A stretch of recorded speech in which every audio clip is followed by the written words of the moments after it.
गुरुभ्यो नमः.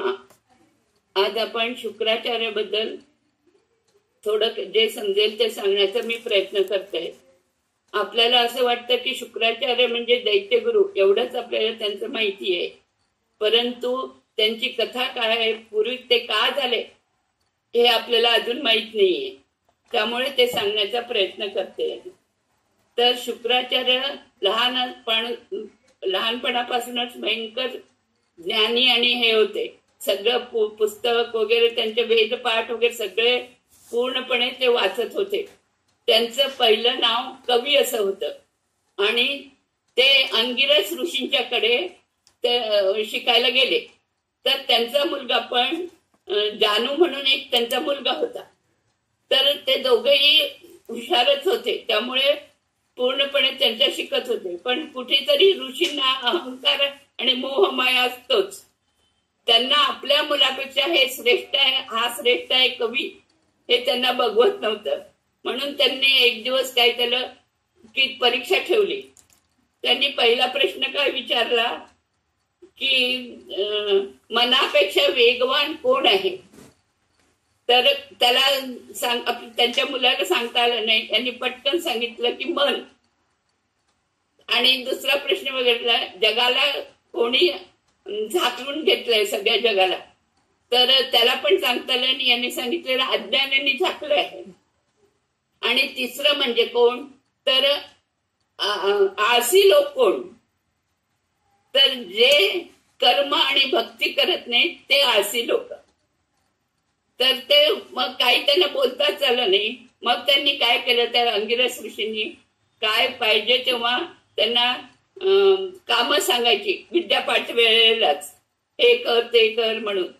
तर थोडे दिवस त्यांनी पण केलं. पण नंतर त्यांनी विचारलं की मला असं का करत आहात. नाही, तू असं माझ्या गुरुलाच कसं विचारतोस, असं तसं त्यांनी त्याला दटावलं. त्यामुळे तो तिथून निघून गेला आणि त्याला गौतम ऋषी भेटले. गौतम ऋषी भेटल्यावर त्याला इतकं हुशार मुलाला कोण पाठ करत नाही म्हणून ते पूर्ण गौतम ऋषींनी त्याच्याकडे शिष्यत्व घेतलं. जितकं सगळी विद्या म्हणजे काय भयंकर विद्या, तर सगळं विद्या शिकवलं. पण त्यांनी काय अपेक्षा केली की मला मृत्युंजय विद्या शिकायची आहे.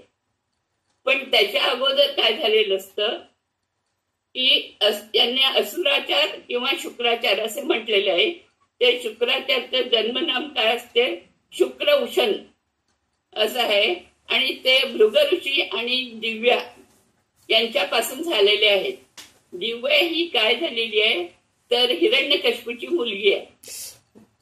तर नंतर ते सगळे शिकून वगैरे त्यांना शंख आणि अमर्क असे दोन मुलगं आणि देवयानी ही मुलगी पुढे झालेले. पण आता काय झालं, ते एवढे शिकल्यावर नाही, माझ्याकडनं काही गौतम ऋषी काय म्हणाले की मला काही होणार नाही, मृत्युंजय जप मला पण होत नाहीये, तू शंकरालाच हे कर, तपस्व कर. तर तो तपस्व करायला घेतला. त्यांनी इतकं कठोर केलं की शंकराला पण काही हे झालं नाही. तर त्यांनी त्याला मृत्युंजय जपचं सगळं सांगितलं. त्यामुळे ते देवलोक मध्ये गेले आणि त्याच वेळेला बृहस्पती आचार्य पण गेले. तर दोघांचं तिथे विद्वत्त झाल्यावर खरं म्हणजे शुक्राचार्यच जिंकले. पण त्यांना कोणाला हे नको होते. त्यांनी काय सांगितलं, तू असुर पुत्र आहेस, कारण असुराच्या मुलीचा आहेस, म्हणून आम्हाला पुरोहित म्हणून नको आहे. त्यांनी बृहस्पतींना आपलं पुरोहित म्हणून ठेवलं. त्यामुळे त्यांना खूप राग आलं आणि त्यांनी काय केलं, ते असुरांच्याकडे गेले. आणि असुरांच्याकडे गेल्यावर किती नाही तरी म्हटलं तरी त्यांचे गुण थोडे लागणारच. ते युद्ध झालं, देव आणि दानवांचं युद्ध झाल्यावर ते प्रत्येक वेळेला दानवांना जिवंत करत होते आणि पाठवत होते. आणि बीजासूर म्हणून एका राक्षसाचा केला त्यांनी निर्माण, आणि तो सगळं रक्त पिऊन टाकायचा. तर शेवटी सगळे देव सगळे घाबरले आणि ते शंकराकडे गेले. आणि शंकरांनी काय केलं, यांनी काही काय केलं तरी शुक्राचार्य ऐकायला तयार नाही म्हणून शंकराचार्यांनी त्याला गिळून टाकलं. ते पोटातून गेल्यावर तर तिथेच त्यांनी तप केला पूर्ण. त्यांना नाईलाजाजवळ शंकरला त्याला बाहेर काढावं लागलं. म्हणूनच ते काय म्हणतात, काही लोक असं म्हणतात की शंकराचा मुलगा आहे शुक्राचार्यला. तर ते बाहेर काढल्यावर तो असुरांचा गुरु झाला आणि त्यांना असुर काही केलं आटोक्यात येत नव्हते, कारण त्यांच्याकडे हे मृत्युंजय जप होतं. मग शेवटी काय करायचं, तर त्यांनी कच नावाच्या देवाला ते असुराकडे पाठवलं. त्यांनी अगोदर देवयानी पुढे त्यांचं मिलन करण्यासारखं घेतलं.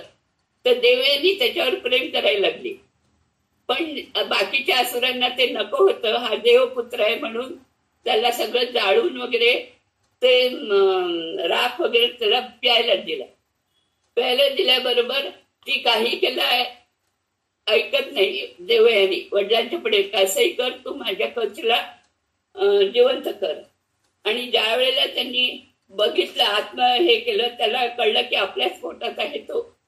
त्यामुळे तो भयंकर, ते म्हणाले मी जर त्याला बाहेर काढले तर मी मरून जातो, माझ्याकडनं काही होणार नाही. पण तिला इतकं ते प्रेम हे झालेलं असतं की ती म्हणते नाही, मला काही झालं तरी कच पाहिजेच. मग तो त्यांनी पोटातनं बाहेर काढलं आणि शुक्राचार्यांचा तिथे अंत झालाय.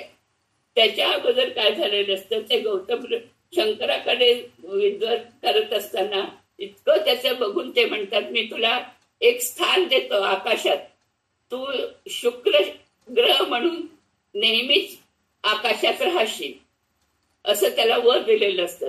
म्हणूनच हे शुक्राचार्यांचंच ग्रह म्हणजे शुक्र ग्रह आहे. आणि ते पुढे ते देवयानीला पण सोडून कच जातो आणि ते असुर आणि यांचं युद्ध झाल्यावर असुर हरतात आणि शुक्राचार्यांचा पण मृत्यू होतो. असं हे शुक्राचार्यांचं चरित्र आहे. श्रीकृष्ण अर्पण.